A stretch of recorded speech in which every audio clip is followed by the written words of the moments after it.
Hello, നല്ല പച്ച മാങ്ങ വെച്ചിട്ടുള്ള മീൻ കറിയാണ് കേട്ടോ ഞാൻ ഉണ്ടാക്കുന്നത്.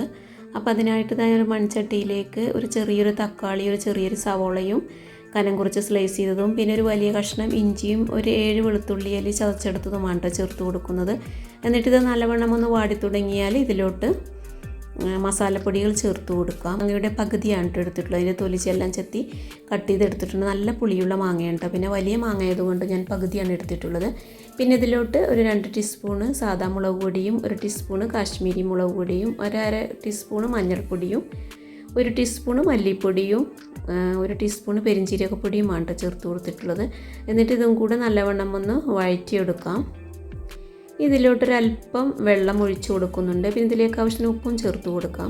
എന്നിട്ട് ഈ മാങ്ങ കട്ട് ചെയ്ത് ചേർത്ത് കൊടുക്കാം. എന്നിട്ട് ഇതൊന്ന് ചെറുതായിട്ടൊന്ന് വേവാനായിട്ട് ഒരല്പം വെള്ളം ഒഴിച്ച് കൊടുത്തൊന്ന് കുക്ക് ചെയ്തെടുക്കാം. മാങ്ങ പെട്ടെന്ന് തന്നെ തിള വരുമ്പോൾ വെന്ത് കിട്ടും കേട്ടോ. എന്നിട്ട് ഇതിലേക്ക് നമുക്ക് മീൻ ചേർത്ത് കൊടുക്കാം.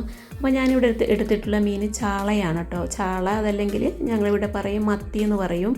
അപ്പോൾ ഈ മീൻ വെച്ചിട്ടാണ് ഉണ്ടാക്കിയെടുക്കുന്നത്. എന്നിട്ട് ഇത് ചേർത്ത് കൊടുത്ത് ഒന്നും കൂടെ അടച്ച് വെച്ചൊന്ന് കുക്ക് ചെയ്തെടുക്കാം. അപ്പോൾ ഒന്ന് തിള വന്നാൽ മതി കേട്ടോ. എന്നിട്ട് ഇതിലേക്ക് പാല് ഒഴിച്ചു കൊടുക്കാം. ഒരു വലിയ തേങ്ങയുടെ പകുതി മുറി ചുരണ്ടെടുത്ത് അതിൻ്റെ പാലാണ് കേട്ടോ, തേങ്ങാപ്പാലാണ് കേട്ടോ ചേർത്ത് കൊടുക്കുന്നത്. അത്യാവശ്യം കട്ടിക്ക് തന്നെ പാലെടുക്കണം. എന്നിട്ട് ഈ ഒരു സമയത്ത് ഉപ്പ് വേണമെങ്കിൽ ഉപ്പൊക്കെ ചേർത്ത് കൊടുക്കാം കേട്ടോ. എന്നിട്ട് നല്ലവണ്ണം ഒന്ന് തിളച്ച് വറ്റി തുടങ്ങിയാൽ നമുക്ക് ഫ്ലെയിം ഓഫ് ചെയ്തിടാം. അപ്പോൾ ഈ മത്തി ആയതുകൊണ്ട് പെട്ടെന്ന് തന്നെ കുക്കായി കിട്ടും കേട്ടോ. അപ്പോൾ കറിയൊക്കെ നല്ലവണ്ണം തിളച്ച് വറ്റി വന്നിട്ടുണ്ട്. അപ്പോൾ ഈ മൺചട്ടി ആയത് കാരണം ഞാൻ ഫ്ലെയിം ഓഫ് ചെയ്തിട്ട് ഒന്നും കൂടെ അടച്ചു വെച്ചിട്ടാണ് കേട്ടോ വെക്കുന്നത്. അപ്പോൾ ആ തിളയിൽ തന്നെ നല്ലവണ്ണം ചാറ് കുറുകി വരും. ഇതൊന്ന് താളിച്ചെടുക്കാം. അപ്പോൾ അതിനായിട്ട് ഞാനൊരു പാനിലേക്ക് ഒരല്പം ഉലുവയാണ് കേട്ടോ ചേർത്ത് കൊടുക്കുന്നത്. പിന്നെ ഒരു 5-6 ചുവന്നുള്ളി അല്ലി കട്ട് ചെയ്തതും പിന്നെ കറിവേപ്പിലയും മല്ലിയില കയ്യിലുണ്ടെങ്കിൽ അല്പം മല്ലിയിലയും ചേർത്ത് കൊടുക്കാം. എന്നിട്ട് ഇതൊന്ന് കളർ മാറി തുടങ്ങിയാൽ നമുക്ക് കറിയിലോട്ട് ചേർത്ത് കൊടുക്കാം കേട്ടോ.